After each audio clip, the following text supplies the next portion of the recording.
સુરતના બારડોલીમાં મીંઢોળા નદી થઈ બે કાંઠે કિનારે આવેલ તલાવડી વિસ્તારના 150 થી વધુ ઘર પાણીમાં ગરકાવ. હાઈવેને જોડતા પુલ પર પાણી ફરી વળતા રસ્તો કરાયો બંધ.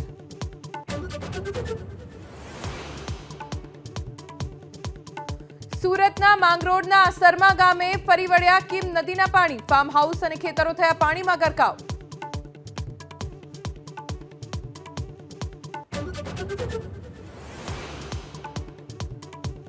વડોદરાના શિનોરમાં વરસ્યો ધોધમાર વરસાદ. ખેતરો થયા પાણી. નર્મદા નદી કિનારે આવેલું દિવેર ગામ બન્યું સંપર્ક વિહોણું. ભૂખી નદીમાં પાણી મુખ્ય માર્ગ પર વહેતા રસ્તો કરાયો બંધ.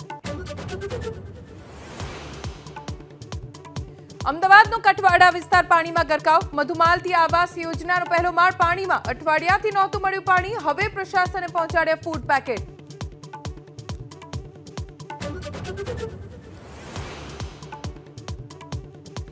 આપ કોર્પોરેટરની ધરપકડ બાદ ધારાસભ્ય કુમાર કાનાણીનો મોટો આરોપ. આપ છે તોડબાજ પાર્ટી. આપના અનેક નેતાઓ છે જેલમાં. જનતાના વિશ્વાસનો બાળ્યો કચ્ચરઘાણ.